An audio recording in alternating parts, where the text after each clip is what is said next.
BNI memang ada sedikit, bukan sedikit, tapi ada hubungan emosional dengan keluarga saya karena itu adalah kebanggaan keluarga kami, karena Pak Margono lah yang menerima perintah dari Bung Karno untuk membuka bank milik rakyat Indonesia yang pertama, yaitu BNI. Jadi perintah Bung Karno, perintah Bung Hatta, Pak Margono lah yang mendirikan. Dan juga dalam kisah keluarga, waktu Belanda menyerang Jogja tahun 48, Pak Margono ditangkap oleh Belanda di kantor BNI di Jogja waktu itu. Jadi begitu beliau ngomong ada acara BNI, walaupun saya nggak ngerti apa acaranya, ya kan, ya kan, ya udah hadir aja saya, ya kan.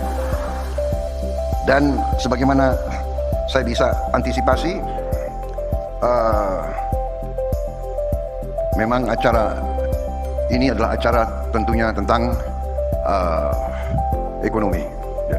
BNI dengan mitra-mitranya, para investor, para pelaku ekonomi, apalagi ada Pak Enggar di situ, ya, sehingga saya diminta sedikit memberi pemikiran atau visi saya ke depan. Sebetulnya visi saya ke depan ini sudah sangat sering disebarluaskan, sudah ada buku, sudah ada program, sudah tertulis, sudah disebarkan di mana-mana,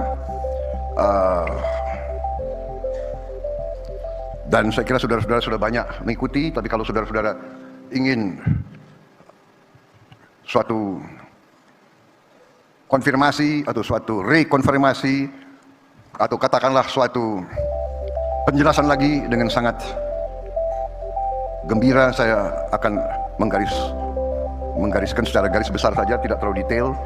Saya yakin saudara di ujung hari ini begitu banyak mendengarkan pembicaraan, sudah cukup lelah, ya kan? Kita mengerti bahwa pelajaran psikologi, orang mendengarkan itu sebetulnya cukup berat. Kemampuan orang menerima keterangan itu katanya terbatas. Span of attention kurang lebih 40 menit. Kemudian daya serap manusia untuk menerima keterangan baru maksimal 7-8. Karena itu saya batasi pembicaraan saya, ya. Saya harap tidak terlalu lama. Tapi saya mohon izin saya minum kopi dulu. Saya bisa jadi brand ambassador kopi Indonesia, ya.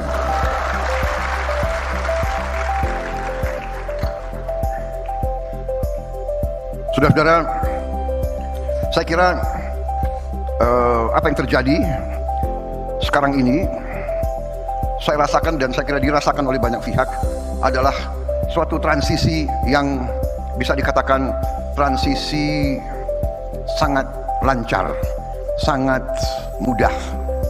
Saya sebagai presiden terpilih merasa bahwa saya adalah bagian dari tim Pak Joko Widodo. Saya memimpin koalisi.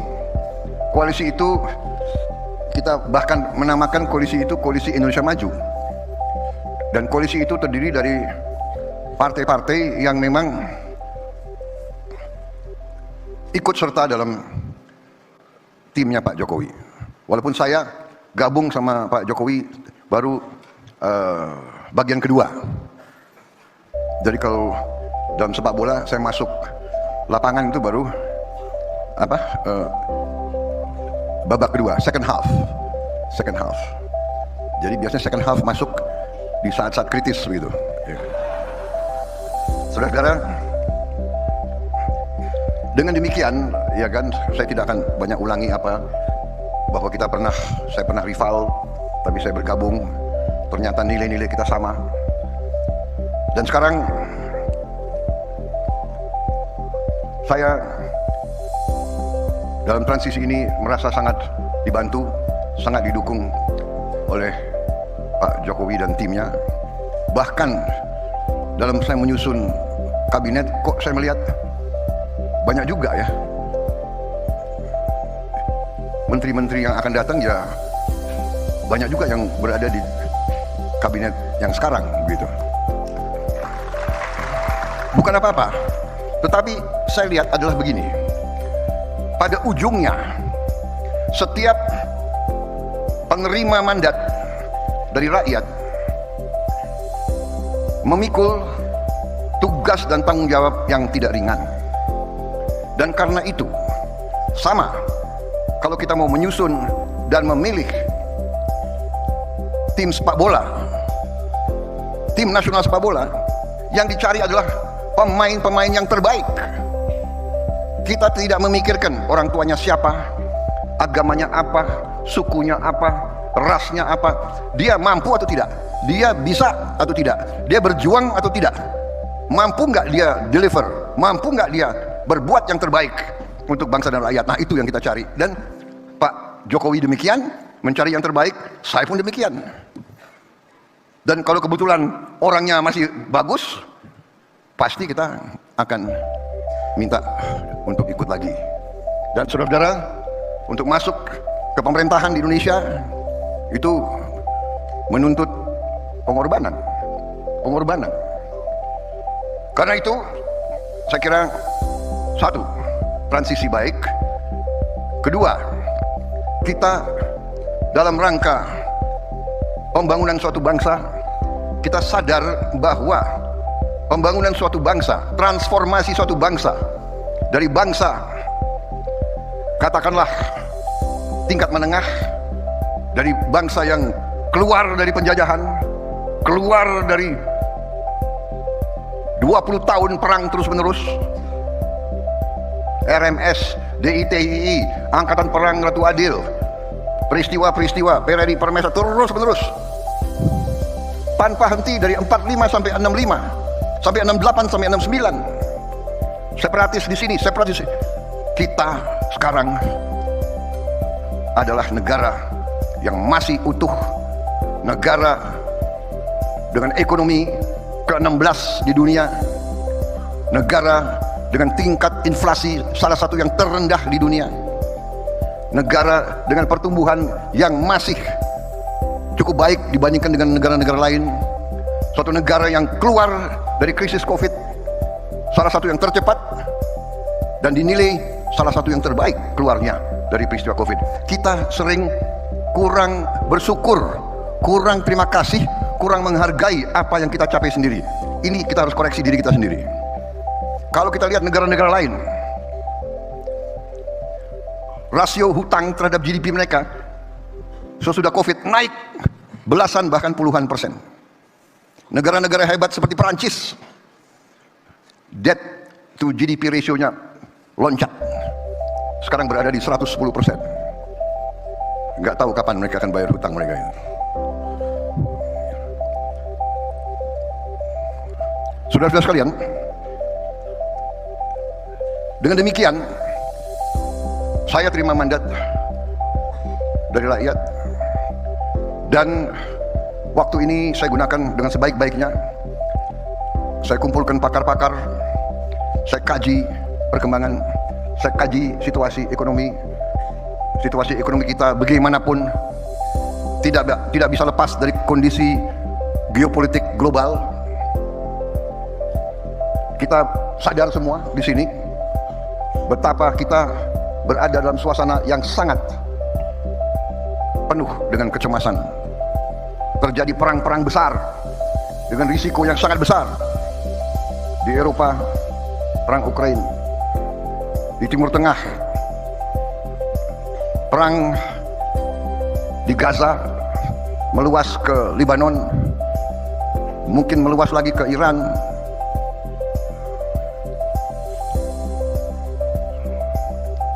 Di mana banyak ahli mengatakan kita berada di saat-saat yang penuh ketegangan. Kalau tidak hati-hati, sudah berapa negara besar saling mengancam akan gunakan bom nuklir. Saudara-saudara sekalian, di kawasan kita pun ketegangan, di Taiwan ketegangan antara Cina dan Jepang, ketegangan di Laut Cina Selatan. Di tengah ini semua kita bersyukur Indonesia menikmati keadaan damai. Keadaan damai ini tidak mudah. Tidak mudah. Tidak mungkin ada perdamaian tanpa persatuan. Saya baru dapat pelajaran. Unity brings harmony. Harmony brings equilibrium. Equilibrium brings peace. Only with peace we can have prosperity. Ini pelajaran dari sejarah. Kemakmuran hanya bisa datang dengan perdamaian, peace. Karena itu, setiap pemimpin politik, pemimpin kemasyarakatan selalu harus berpikir langkah-langkahnya, kebijakan-kebijakannya, pendekatan-pendekatannya harus ke arah mencapai dan memelihara kondisi perdamaian, memelihara stabilitas. Untuk itu dibutuhkan kearifan, wisdom. Untuk itu dibutuhkan semangat, kebersamaan. Untuk itu perlu semangat kolaborasi, semangat ingin bekerja sama. Saudara-saudara, kita mengerti bahwa kita ini memang majemuk. Kita ditakdirkan sudah ratusan tahun, kita ini majemuk, berbeda-beda suku, agama, ras, kelompok etnis, ratusan bahasa daerah, tapi kita bisa hidup rukun. Dan untuk itu kepemimpinan masyarakat di setiap level sampai ke tingkat nasional, kepemimpinan itu harus kepemimpinan yang bisa membawa dan memelihara kerukunan. Dan untuk itu saya mengambil sikap ingin menjunjung tinggi persatuan, ingin merangkul semua kekuatan, ingin membentuk suatu kolaborasi, suatu kerukunan.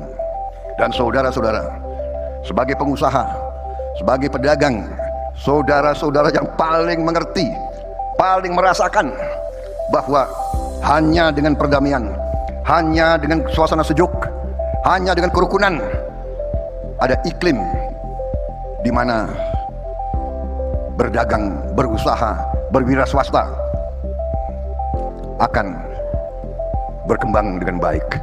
Tidak ada orang ke pasar kalau terjadi kerusuhan.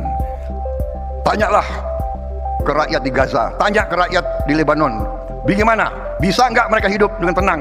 Bisa nggak mereka berdagang kalau semua gedung mereka dibom, dihancurkan? Karena itu saudara-saudara, saya selalu ingin menjalin dialog. Saya selalu ingin mengajak kerjasama. Bagi saya, ajaran kuno 1000 kawan terlalu sedikit, 1 lawan terlalu banyak, bukan suatu slogan. Itu saya jalankan. Saya tidak melihat ke belakang, saya ingin melihat ke depan.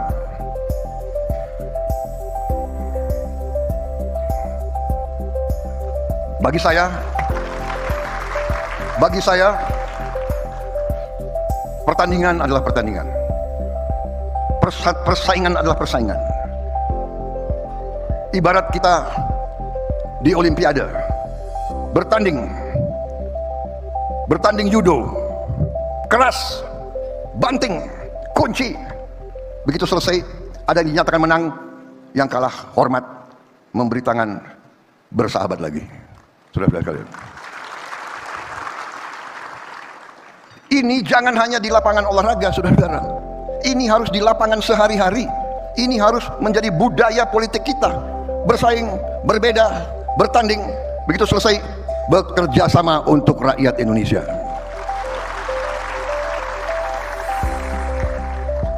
Itu keyakinan saya, dan karena itu tekad saya akan saya jalankan dengan risiko, karena saya ingin membentuk pemerintahan persatuan nasional yang kuat. Terpaksa koalisinya besar. Nanti akan dibilang, kabinet Prabowo, kabinet gemuk, banyak. Ya, negara kita besar, Bung. Negara kita luasnya sama dengan Eropa. Eropa 27 negara, kita satu negara. Sebagai contoh, Timor Leste, negaranya itu jumlah penduduknya 1,3 juta kalau tidak salah. 1,3 juta, lebih kecil dari Bogor, Kabupaten Bogor. Kabinetnya, menterinya tahu nggak berapa? 28 menteri. Kenapa? Karena di koalisi juga. Kalau kita negara otoriter, ya kan, hanya satu partai, ya bisa jalankan negara ini hanya dengan 20 menteri, 24 menteri. Tapi saya harus merangkul semua kelompok, harus ada perwakilan. Harus ada perwakilan dari Indonesia Timur, Indonesia Barat, Indonesia Tengah, dari suku A, suku B, harus ini Indonesia. Dan memang pekerjaan kita berat. Kita bersyukur kita diberi kekayaan alam yang luar biasa. Minggu demi minggu, bulan demi bulan, ketemu lagi. Kita baru ketemu ladang gas salah satu terbesar di Andaman. Beritanya 8-12 TCF, bisanya lebih. Kita baru ketemu lagi ladang-ladang di mana bekas-bekas Belanda, ternyata cadangannya masih banyak.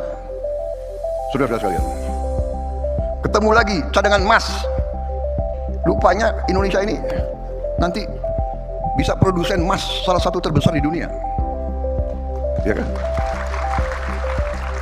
Jangan cepat tepuk tangan, emasnya masih di bawah tanah, kita harus gali.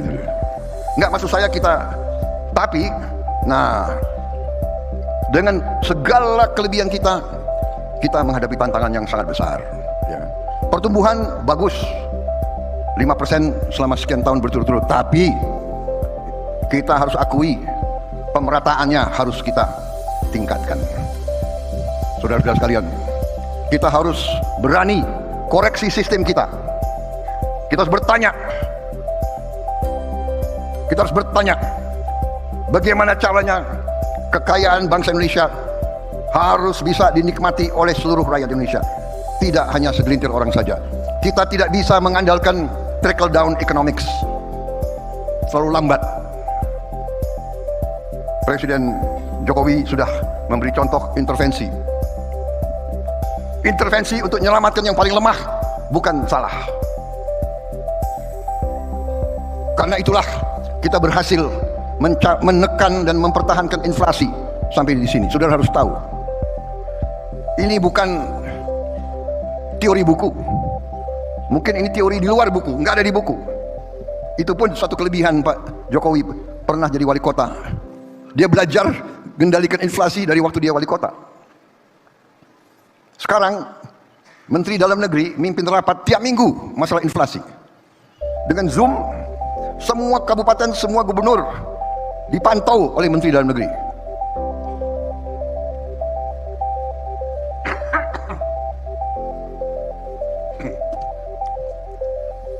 Mungkin satu-satunya negara di dunia Menteri Dalam Negeri rapat tiap minggu dengan bupati, wali kota, gubernur, mengecek harga sembako. Di mana ada kelebihan, di mana ada kekurangan. Ini harus kita akui, ekonomi bukan hit and run, bukan bukan sesuatu yang kita serahkan kepada keberuntungan. Ini adalah manajemen yang prudent, manajemen yang teliti, manajemen yang hati-hati. Saudara-saudara, kita harus berani koreksi diri. Sistem kita masih terlalu banyak kebocoran. Korupsi harus kita hadapi dengan berani. Untuk itu kita harus menghadapinya dengan sistem integralistik, sistem menyeluruh. Kita harus berani akui kesulitan, jangan lari dari kesulitan, hadapi kesulitan dan selesaikan kesulitan itu. Cari otak-otak terbaik bangsa ini, the best brains and the best heart of our country. Otak terbaik dan hati terbaik. Otak hebat, hati busuk, berbahaya. Itu korupsinya lebih pintar lagi gitu. The best brains, the best heart. Kita perbaiki. Yang kurang kita perbaiki. Kita perbaiki bangsa ini dengan solusi yang kita cari. Kebijakan yang kita cari. Ada stunting, ada kelaparan, apa tindakan kita? Tidak usah lagi apa itu FGD apa itu? Fokus apa? Focus group discussion. It's too late. We don't need to discuss. Look for solution. Carry out the solution.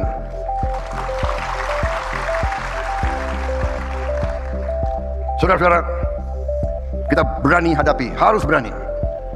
Kita tidak bisa boleh lagi membiarkan anak-anak Indonesia tidak makan pagi.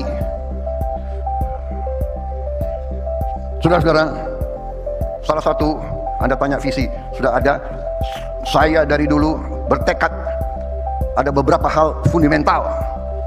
Survival kita suatu bangsa, sebagai bangsa, tergantung beberapa hal yang sangat mendasar. Pertama adalah swasembada pangan. Suatu bangsa harus bisa produksi dan memberi makan ke rakyatnya. Bangsa mau merdeka tidak boleh tergantung dengan import pangan. Saya bertekad untuk swasembada pangan. Saya yakin saya benar. Sejarah membuktikan bahwa sikap saya benar. Dari sejak awal saya ingatkan, kalau kita tergantung import, kalau terjadi krisis, bagaimana? Ternyata terjadi krisis COVID. Negara-negara eksportir pangan hentikan ekspornya. India, Vietnam, Thailand, Kamboja. Saudara-saudara, tidak ada pilihan.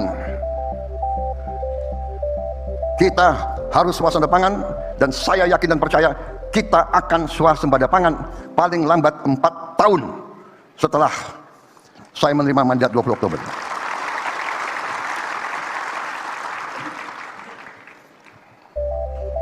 Yang kedua, kita harus swasembada energi. Kita tidak bisa lagi tergantung import bahan bakar. Kalau terjadi krisis, sama lagi.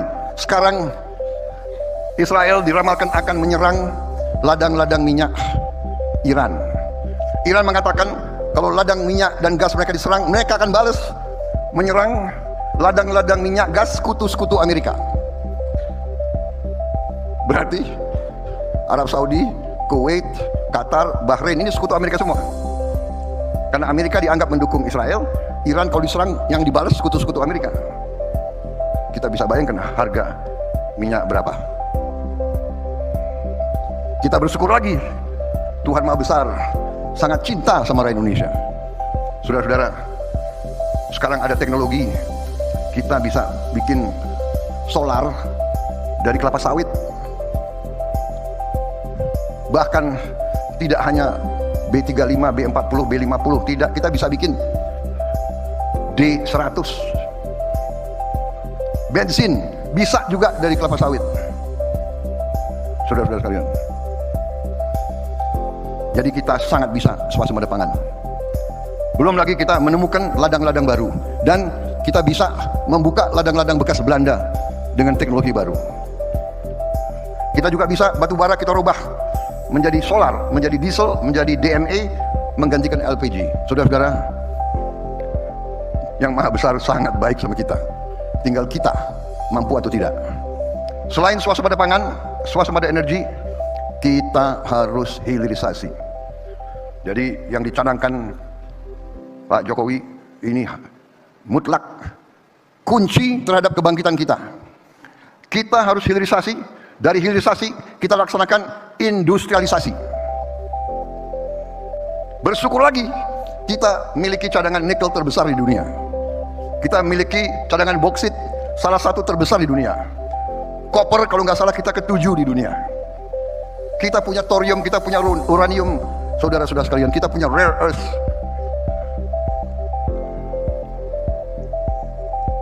Ada pihak-pihak yang selalu entah pesimistis atau memang sengaja tidak suka kalau Indonesia bangkit. Ya. Jadi saudara-saudara, dari itu semua, swasembada pangan, swasembada energi, hilirisasi, salah satu tugas di depan kita adalah menyelamatkan anak-anak kita. Kita akan beri makan bergizi kepada semua anak-anak kita dan ibu-ibu yang sedang hamil. Dan ini sudah kita pelajari, sudah siap, akan kita lancarkan, dan sekarang sudah ratusan uji coba, sudah ratusan titik uji coba. Dan alhamdulillah uji cobanya sebagian besar sukses. Dan alhamdulillah sekarang inisiatif, ada perusahaan saya akan beri di daerah saya akan beri ke karyawan saya akan beri anak-anak karyawan saya. Ada kepala daerah, saya akan pakai APBD untuk sebagian. Silakan, mari kita masing-masing berbuat untuk menyelamatkan masa depan anak-anak kita. Jadi saudara, kalau saya rangkum, produksi pangan, produksi energi, hilirisasi. Hilirisasi untuk nilai tambah, hilirisasi untuk lapangan kerja, hilirisasi untuk menyelamatkan devisa kita.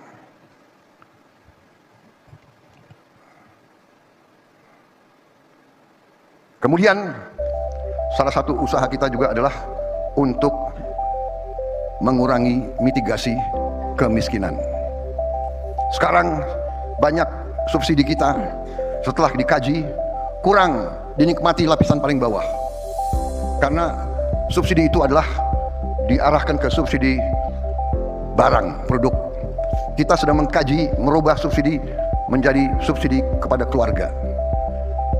Kita harus sekarang mencari data by name, by address setiap keluarga yang golongan paling bawah, dan baru pada saat itu dengan cara yang benar, di situ kita berharap BRI, BNI, Pos Indonesia, PLN dengan semua jaringannya sampai ke desa bisa membantu melancarkan pengiriman subsidi itu langsung ke keluarga yang miskin. Saudara-saudara, saya kira secara garis besar itu strategi saya. Saya percaya swasembada pangan, swasembada energi, hilirisasi, makan untuk anak-anak, kemudian mitigasi kemiskinan segera.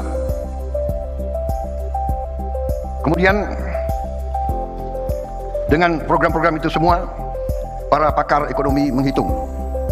Sebagai contoh, kalau kita insya Allah berhasil, dan saya yakin kita berhasil, mencakup pemberian makan bergizi untuk anak-anak kita, artinya ada uang beredar di setiap desa, setiap hari.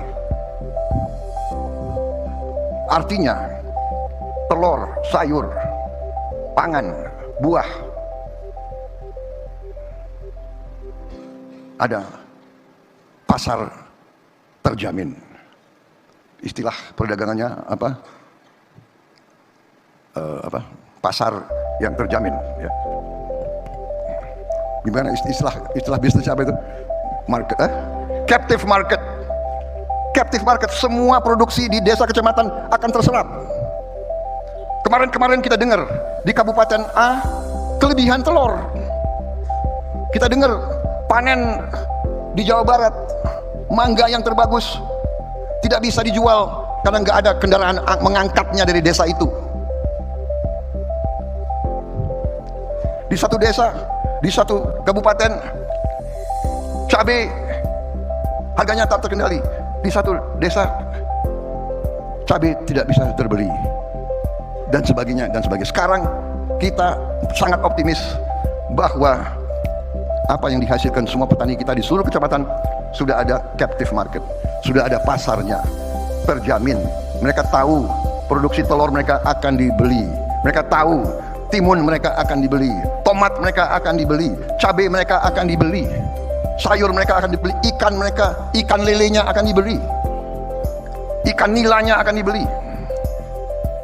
Saudara-saudara, jadi saya memang sering diejek, ya kan, Prabowo apa ini 8% pertumbuhan, ya kan, kita dinyinyir, ya nggak apa-apa. Saudara-saudara, saya belajar dari Bung Karno, proklamator. Beliau pernah mengatakan, gantungkanlah cita-citamu setinggi langit. Kalau kau tidak sampai langit, minimal kau jatuh di antara bintang-bintang. Saudara,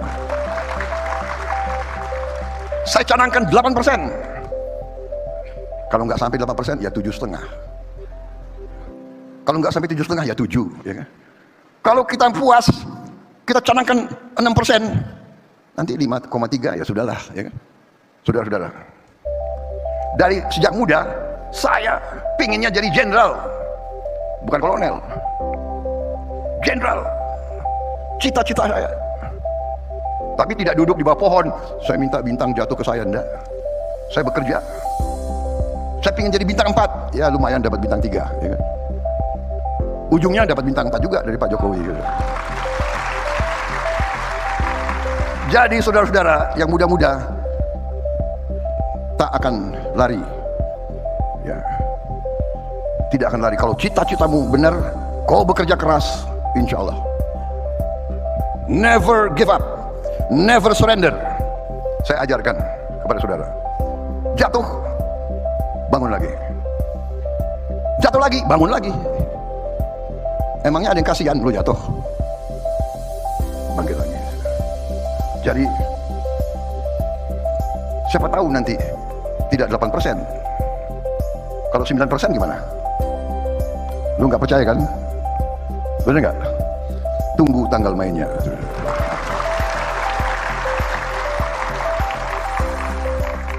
Saya optimis. Semakin saya belajar, semakin saya dikaji, saya optimis.